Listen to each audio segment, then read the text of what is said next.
الحمدللہ رب العالمین والصلاۃ والسلام علی سید الانبیاء والمرسلین اما بعد۔ گزشتہ کافی دنوں سے ہمارے خطہ کوثر اور سرکل بکوٹ میں فیک آئی ڈیز کے حوالے سے ایک منظم جدوجہد کا آغاز کیا گیا تھا، جس کے ثمرات کچھ ہی دن میں عوام کے سامنے آ چکے ہیں۔ ہماری عوام اس وقت اللہ کا شکر ادا کر رہی ہے کہ وہ 60 سالہ کردار کشی، وہ 60 سالہ ایک دوسرے کے اوپر الزام تراشیاں جو ایک فیک آئی ڈی کے ذریعے سے ہو رہی تھی، جس نے نہ معززین کو چھوڑا تھا، نہ علماء کو چھوڑا تھا، نہ ہماری عفت مآب ماؤں اور بہنوں کو چھوڑا ہوا تھا، وہ اپنے ٹھکانے اور انجام کے ایک حد تک پہنچ چکی ہے۔ اس سب کے سامنے آنے کے بعد بہت سارے لوگ اس بات کے اوپر خوشی کا اظہار کر رہے ہیں، اور وہیں پر بہت سارے لوگ ایسی فیک آئی ڈیز کے جواز کی راہوں کو تلاش کر رہے ہیں۔ علانیہ یہ بات کہی گئی کہ فیک آئی ڈیز جو کام کر رہی ہیں وہ کام بالکل درست تھا، اور وہ ایک پسے ہوئے اور مظلوم طبقے کی آواز تھی۔ اس پر بہت کچھ کہا سنا جا سکتا ہے، شرعی حوالے سے تو بہت واضح سی بات ہے۔ اسلام کسی کی بغیر ثبوت کے اس طرح کی کردار کشی کی کسی بھی حوالے سے اجازت نہیں دیتا، اور ہمیشہ اسلام نے اس چیز کی مذمت بیان کی ہے۔ اسی کے ساتھ ساتھ اسلام نے اپنے زمانے کے اندر خلافت کا جو زمانہ تھا اور نبی علیہ الصلوۃ والسلام کا اس سے پہلے کا جو زمانہ تھا، اس میں ایک فورم ہوا کرتا تھا، قضاء کا ایک شعبہ ہوا کرتا تھا۔ کسی آدمی کو کسی دوسرے آدمی سے اگر کوئی اختلاف ہوتا تھا، مسئلہ ہوتا تھا، تو قاضی کی موجودگی کے اندر ساری بات حل ہو جایا کرتی تھی۔ بالکل یہی سسٹم ہمارے بھی ملک کا ہے۔ اگر کسی انسان کو کسی دوسرے کے ساتھ کوئی اختلاف ہے، کوئی مسئلہ ہے، تو وہ عدالتی فورمز کے اوپر تھانے اور کچہری کے اندر ان چیزوں کو لے کر کے جاتا ہے اور انصاف کے جتنے بھی دروازے ہیں ان کو کھٹکھٹاتا ہے۔ ہمارے ہاں ایک عجیب معاملہ یہ سامنے آ رہا ہے کہ فیک آئی ڈیز کے جواز کی راہوں کو تلاش کرتے ہوئے یہ کہا جا رہا ہے کہ یہ مظلوم اور پسے ہوئے لوگوں کی آواز ہوتی ہے۔ میں یہاں پر پوچھنا چاہتا ہوں کہ اگر فیک آئی ڈیز مظلوم اور پسے ہوئے لوگوں کی آواز ہے تو پھر کچے کے ڈاکوؤں کا کیا قصور ہے؟ وہ بھی یہی کہہ رہے ہیں کہ ہمارے ساتھ ظلم ہوا، ہم نے علیحدگی اختیار کر لی۔ پھر بلوچستان کے جو علیحدگی پسند ہیں ان کا کیا اختلاف ہے؟ وہ بھی تو یہی کہہ رہے ہیں کہ ہم نے ایک علیحدگی اس لیے اختیار کی ہے کہ ہمارے ساتھ ظلم ہو رہا ہے۔ پھر جو ہمارے ملک میں مسلح جدوجہد کرنے والی تنظیمیں ہیں جن کے خلاف ریاست برسر پیکار ہوتی ہے، پھر وہ لوگ بھی تو یہی جواز تراش رہے ہوتے ہیں جو آج ہمارے علاقوں کے اندر فیک آئی ڈیز کو باقی رکھنے کے لیے تراشا جا رہا ہے۔ یہ انتہائی افسوسناک عمل ہے، اور اس کی جتنی بھی مذمت کی جائے وہ بالکل کم ہے۔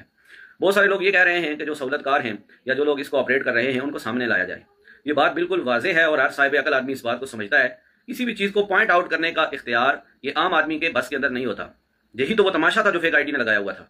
ہم اس تماشے کو دوبارہ نہیں دہرانا چاہتے۔ اس کے لیے قانونی فورمز موجود ہیں، ادارے اپنا کام کر رہے ہیں۔ جس وقت وہ لوگوں کو پوائنٹ آؤٹ کریں گے وہ لوگوں کے سامنے آ جائیں گے، وہ بالکل پوری عوام دیکھ لے گی کہ قانون نے اپنا راستہ کس طریقے سے بنایا ہے اور کس طریقے سے کام کر کے دکھایا ہے۔ اس لیے آج سے جو فیک آئی ڈیز کو آج بھی ہمارے لوگ پروموٹ کرنے کی کوشش کر رہے ہیں، ان سے ہم یہی درخواست کرتے ہیں کہ ذرا اپنی ان ماؤں اور بہنوں کے بارے میں دیکھ لیں جن کے بیانات سوشل میڈیا کی زینت بن چکے ہیں، جو اس فیک آئی ڈی کی کردار کشی کی وجہ سے سوسائڈ اٹمپٹ کر چکی تھی، خودکشی کی کوشش کر رہی تھی، اور جس کی وجہ سے ہمارے گھروں کے گھر تباہ ہو رہے تھے، ہمارے محلے کے محلے تباہ ہو رہے تھے، اور شدید اختلاف کی اور انتشار کی ایک کیفیت تھی۔ اللہ پاک جزائے خیر دے ان لوگوں کو کہ جنہوں نے اس کاز کا بیڑا اٹھایا اور اس کو وہ منطقی انجام تک پہنچانے کی کوشش کے اندر لگے ہوئے ہیں۔ تو سب سے پہلی بات تو یہ ہے کہ ہم عوام سے یہی درخواست کرتے ہیں کہ خدا را اس علاقے کے امن کو سامنے رکھتے ہوئے ان فیک آئی ڈیز کو نہ پروموٹ کریں نہ فالو کریں، ان سے اپنی جان چھڑائیں۔ یہی میرے اور آپ کے علاقوں کے لیے پرامن رہنے کے لیے اور ہمارے علاقوں میں اتحاد کی فضا کو برقرار رکھنے کے لیے ضروری ہے۔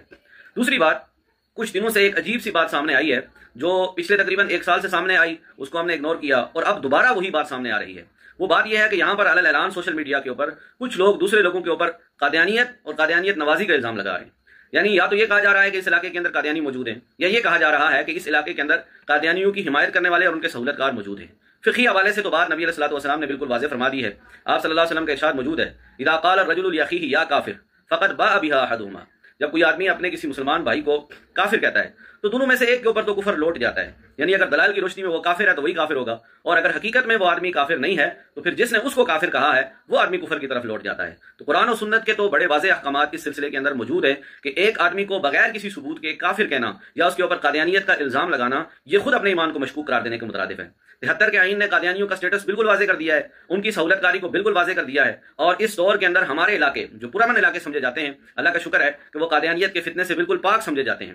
اس کے باوجود جو لوگ کسی دوسرے کے اوپر قادیانیت نوازی کا الزام لگا رہے ہیں ان کو اپنی پوزیشن واضح کرنی چاہیے۔ 1 سال قبل جب یہ الزام لگا تو وہ اس نوعیت کا تھا کہ فلاں فیملی کے اندر 30 آدمی وہ قادیانی موجود ہیں۔ جب وضاحت مانگی گئی تو اس وقت وہ لوگ خاموش ہو گئے اور وہ اس وقت معذرت کرنے لگے۔ اب دوبارہ سے وہی فتنہ سرگرم ہے اور دوبارہ سے وہی باتیں کہی جا رہی ہیں کہ جناب فلاں آدمی قادیانیوں کا سہولت کار ہے اور فلاں لوگ وہ قادیانیوں کے ساتھ تعلق رکھنے والے ہیں۔ میں اس سلسلے میں پہلے بھی انفرادی طور پر بھی بہت سارے معززین علاقہ اور بہت سارے لوگوں سے درخواست کر چکا ہوں کہ ہمارے ان پرامن علاقوں کو جس انتشار کی طرف لے جانے کی ایک منصوبہ بندی ہو چکی ہے اور انتشار کی طرف لے جانے کی جو کوششیں ہو رہی ہیں ان کوششوں کو ختم کرنے کے لیے معززین اپنا کردار ادا کریں۔ آج کی اس ویڈیو میں بالخصوص میں مری کے جملہ معززین اور بالخصوص وہاں کے علماء خطیب کوثر مولانا قاری سیف اللہ سیفی صاحب، مفتی کوثر مفتی خالد محمود عباسی صاحب اور ہمارے علاقے سرکل بکوٹ کے تمام معززین کو گزارش کروں گا وہ اس مسئلے کے اندر مل بیٹھیں، ان لوگوں کو بلائیں اور طلب کریں، اور جو لوگ سوشل میڈیا کے ذریعے سے مذہب کو استعمال کرتے ہوئے ایک دوسرے کے اوپر قادیانیت اور قادیانیت نوازی کا الزام لگا رہے ہیں، ان لوگوں کو وہاں پر بلایا جائے۔ کسی کے پاس اگر ثبوت موجود ہیں تو ہم بھی اس کے خلاف جدوجہد کرنے کے لیے تیار ہیں، لیکن اگر کسی کے ایمان کے ساتھ کھیلا جا رہا ہے، کسی کے صبر کا اگر امتحان لیا جا رہا ہے، تو یہ چیز آئندہ میرے اور آپ کے پرامن علاقوں کو اس آگ کی لپیٹ کے اندر لے کر کے جائے گا کہ جس کو روکنا کسی کے لیے ممکن نہیں ہوگا۔ مراد اندوری نے کہا تھا کہ لگے گی آگ تو آئیں گے گھر کہیں زد میں، اس گلی میں ہمارا مکان تھوڑی ہے۔ میں آج اس ویڈیو کے ذریعے دوبارہ یہ پیغام دے رہا ہوں کہ ہمارے علاقوں میں جو انتشار بپا کیا جا رہا ہے، خدا را اس کو روکنے کی کوشش کی جائے، اور لوگوں کے ایمان کے ساتھ، مذہبی جذبات کے ساتھ، اسی طریقے سے نبی علیہ الصلوۃ والسلام کی محبت کے اوپر جو حملہ کیا جا رہا ہے، اور ایک دوسرے کو نیچا دکھانے کے لیے برادریزم اور ذات اور تعصبات کی روشنی کے اندر جو ہمارے علاقوں میں ایک وار کھیلی جا رہی ہے، اس کو روکنے کی ہمارے لوگ کوشش کریں۔ میں امید کرتا ہوں کہ ہمارے معززین زعماء علماء اس بات کا بھرپور نوٹس لیں گے، اور جو لوگ بغیر کسی ثبوت کے ایک دوسرے پر قادیانیت نوازی کا الزام لگا رہے ہیں، ان لوگوں کو بھرپور جواب بھی دیا جائے گا اور ان سے جواب طلب بھی کیا جائے گا۔ آخری بات، کسی بھی فیک آئی ڈی کے معاملے کی وجہ سے نہ کسی گستاخ کا معاملہ دبا ہے، نہ ہی کوئی دبا سکے گا۔ یہ بات بالکل اظہر بن الشمس ہے کہ یہ دو الگ الگ کاز ہیں، دو الگ الگ معاملات ہیں جس پر کام علماء بھی کر رہے ہیں اور معززین بھی کر رہے ہیں۔ فیک آئی ڈیوں کے فتنے کی روشنی میں ایک الگ ٹیم کام کر رہی ہے، اور وہی ٹیم باقی علماء کے ساتھ مل کر کے گستاخی کے واقعات کو بھی دیکھ رہی ہے۔ اس لیے کوئی شخص اپنے جرائم کو، اپنی کرمنل ایکٹیویٹیز کو ناموس رسالت صلی اللہ علیہ وسلم کے معزز جملے کے اندر، ناموس رسالت صلی اللہ علیہ وسلم کی چھتری کے اندر چھپانے کی کوشش نہ کرے۔ قیامت میں نے بھی اللہ کے نبی کا سامنا کرنا ہے، باقی لوگوں نے بھی اللہ کے نبی کا سامنا کرنا ہے۔ جہاں آپ اپنے جرم کو اس مقدس عنوان میں چھپائیں گے تو میرا ایمان تو یہ ہے کہ رسالت مآب صلی اللہ علیہ وسلم کا میدان محشر کے اندر سامنا کرنا آپ کے لیے مشکل ہو جائے گا۔ اللہ پاک ہم سب کو عمل کرنے کی توفیق عطا فرمائے۔